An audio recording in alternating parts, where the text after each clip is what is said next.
আগামী 13ই মে রয়েছে চতুর্থ দফা নির্বাচন। ভোটের লাইনে দাঁড়াবে বর্ধমান দুর্গাপুরে। চলছে জোর কদমে নির্বাচনী প্রচার। আর সেই নির্বাচনী প্রচারে বাধা পেয়ে রীতিমতো পুলিশ প্রশাসনকে এক হাত নিয়েছেন দিলীপ ঘোষ। দিলীপের নিশানা থেকে বাদ গেলেন না খোদ তৃণমূল সুপ্রিমো। ভোট যত এগোচ্ছে ততই অশান্তি ছড়াচ্ছে বর্ধমান দুর্গাপুরে। বুধবার রাতে দিলীপ ঘোষের রোড শোতে বাধা দেয় পুলিশ, আর তারপর থেকেই চোটে লাল দিলীপ ঘোষ। এদিন বর্ধমানে চা চক্রে আইসির সম্পর্কে অভিযোগ কানে আসতেই কড়া আক্রমণ করলেন দিলীপ ঘোষ।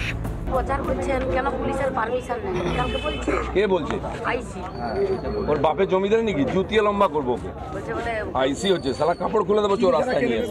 এরপরে দিলীপ ঘোষ 5 বছর থাকবে, ঘর থেকে বেরোতে দেবো না ওকে। দিলীপ ঘোষকে পাল্টা নিশানা করেছেন দেবু টুডু। ভোটে হারবেন দিলীপ ঘোষ, এমনটাই দাবি করছে তৃণমূল কংগ্রেস।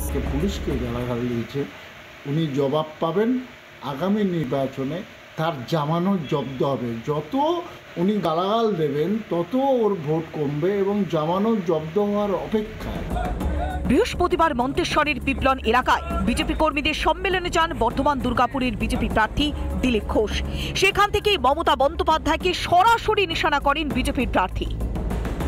3 জন মুখ্যমন্ত্রী, লালু প্রসাদ জেলে আছেন, কেজরিওয়াল জেলে আছে, আর ঝাড়খণ্ডের সরেন জেলে আছে। আমাদের দিদিমণি যদি যান কি অসুবিধা? যেতেই পারেন। ওরা তো অল্প অল্প খেয়েছিল, এ তো খেয়ে ঢাক করে দিয়েছে একদম। লক্ষ লক্ষ কোটি টাকা। শেষ জীবনটা বৃদ্ধাবাসে না থাকে, ওখানে গিয়ে থাকুন। প্রচারের ময়দানে দেখাই মিলছে না বর্ধমান দুর্গাপুরের তৃণমূল প্রার্থী কীর্তি আজাদের। অন্যদিকে প্রতিদিন প্রচারের ময়দানে ঝড় তুলছেন দিলীপ, আর তাতেই কি গাত্র দেওয়া হচ্ছে শাসকের? তাই বিজেপিকে আটকানোর কি মরিয়ার চেষ্টা চলছে? পূর্ব বর্ধমান থেকে সন্তোষ দাসের রিপোর্ট, রিপাবলিক বাংলা। সত্যি তো সামনে নির্বাচন, আর তাই জোর কদমে চলছে নির্বাচনী প্রচার। আর এবার নির্বাচনী প্রচারে রীতিমতো ঝড় তুলেছে আইএসএফ। আর এবার সভা মঞ্চ থেকে শাসক দলকে নিশানা করলেন নওশাদ সিদ্দিকী। একযোগে পুলিশ এবং তৃণমূল কংগ্রেসের বিধায়ক শওকত মোল্লাকে রীতিমতো চাচা ছোলা ভাষায় আক্রমণ করেছেন নওশাদ।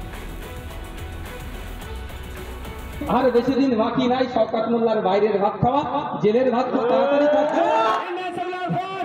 ভাঙড়ের নির্বাচনী সভা থেকে এবার শওকত মোল্লাকে নিশানা নওশাদ সিদ্দিকী। বুধবার যাদবপুর লোকসভা কেন্দ্রের আইএসএফ এর প্রার্থী নূর আলম খানের সমর্থনে সভা করেন ভাঙড়ের বিধায়ক নওশাদ সিদ্দিকী। আর সেখান থেকে পুলিশ ও তৃণমূল বিধায়ককে একসঙ্গে নিশানা করেন নওশাদ সিদ্দিকী। আমাদের ছেলেদের উপরে আক্রমণ করলো ব্যবধাতে, আমাদের ছেলেদেরকে ডিস্টার্ব করছে যে পুলিশ প্রশাসনের লোকেরা। আমি সম্মান জানিয়ে বলছি, আর বেশি দিন বাকি নাই শওকত মোল্লার বাইরের ভাত খাওয়া, জেলের ভাত খুব তাড়াতাড়ি খাচ্ছে। চাটুকারিতা বন্ধ করুন, এই চাটুকারিতাটা বন্ধ করুন। কলকাতা পুলিশকেও এদিন আক্রমণ করেন আইএসএফ এর বিধায়ক। আপনাদের কাছ থেকে অনেক আশা করেছিলাম, যখন চারিদিকে বলছিল ক্যালকাটা পুলিশ হবে, ক্যালকাটা পুলিশ হবে, আমি বলেছিলাম অবশ্যই হওয়া দরকার। কিন্তু এই ক্যালকাটা পুলিশ দেখছি লোকের বাড়ি গিয়ে তোলা তুলছে। এটা তো ক্যালকাটা পুলিশের পরিচয় নয়। ও শওকত মোল্লার সাথে এত গা ঘেঁষাঘেঁষি করছে, বেড়া তোলাবাজ হয়ে যাচ্ছে। নওশাদের পায়ের তলা থেকে মাটি সরে যাচ্ছে, সেটা বুঝতে পেরেই নওশাদ ভুলভাল মন্তব্য করছেন। পাল্টা দাবি করলেন তৃণমূল বিধায়ক শওকত মোল্লা। ও প্রচন্ড হতাশাগ্রস্ত হয়ে পড়েছে। ওটা ভাঙড় থেকে কালকে 2-2,500 লোক জোগাড় করেছে, তার বেশি করতে পারেনি। তার কারণে এই ধরনের কথাবার্তা বলছে। আমরা এটাকে গুরুত্ব দিতে না। পুলিশকে তো এই কমেন্টস করবে। পুলিশ আসার পর আর বোমা ছাড়তে পারছে না, গুলি ছাড়তে পারছে না, গ্রেনেড চালাতে পারছে না। আইএসএফ এর সমাজ বিরোধীগুলো তারা দমন হচ্ছে, এই কারণে ওর গায়ের জ্বালা। শেষ দফায় ভোট যাদবপুর লোকসভা কেন্দ্রে, তার আগেই আইএসএফ তৃণমূলের আক্রমণ পাল্টা আক্রমণের সরগরম গোটা ভোটের ময়দান। দক্ষিণ 24 পরগনা থেকে রঞ্জিত সর্দারের রিপোর্ট, রিপাবলিক বাংলা। একদিকে ভোটের ময়দান সরগরম, অন্যদিকে জলের জন্য ত্রাহি ত্রাহি দশা। গরমের মধ্যেই পানীয় জলের সংকট পুরুলিয়ার বান্দুডি গ্রামে। নলকূপ থাকলেও তা রীতিমতো অকেজো হয়ে পড়ে রয়েছে। বাধ্য হয়ে দূর দূরান্ত থেকে নদীর জল খুঁড়ে আনতে হচ্ছে পানীয় জল। দিনের পর দিন এই সংকটের মধ্যে রয়েছেন বাসিন্দারা। আর সেই নদী থেকে জল যখন তারা আনছেন, সেই জল পান করে অসুস্থ হয়ে পড়ছেন গ্রামবাসীরা। দিনের পর দিন পানীয় জলের সংকটে জেরবার তাদের দশা।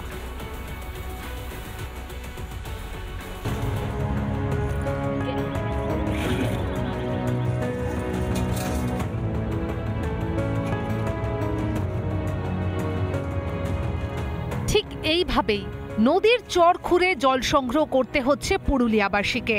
হ্যাঁ, এই জলই পান করছেন আরশা ব্লকের বান্দুডি গ্রামের বাসিন্দারা। তীব্র গরমে খারাপ হয়ে পড়ে আছে গ্রামের নলকূপ। বাধ্য হয়ে হাঁড়ি কলসি মাথায় নিয়ে পায়ে হেঁটে যেতে হচ্ছে বহুদূর।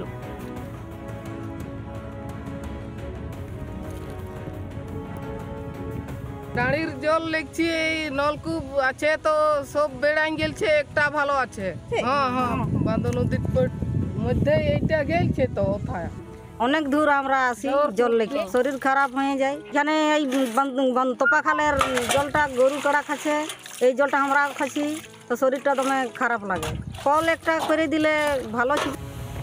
পুরুলিয়ার জলকষ্ট নিয়ে শাসক দলকেই দুষলেন বিজেপি প্রার্থী। এটা শুধু আরসাতে না, পুরুলিয়ার বিভিন্ন প্রত্যেকটা ব্লকেই আপনি 2-4টা করে ভিলেজ পাবেন। যে দিদিমণি বলেছে না জঙ্গলমহল হাসছে, হাসার আসল রূপটা দেখা যাচ্ছে। কেন্দ্রীয় বঞ্চনার কারণেই জলকষ্টে ভুগছেন গ্রামবাসীরা। পাল্টা অজুহাত পুরুলিয়ার তৃণমূল প্রার্থীর।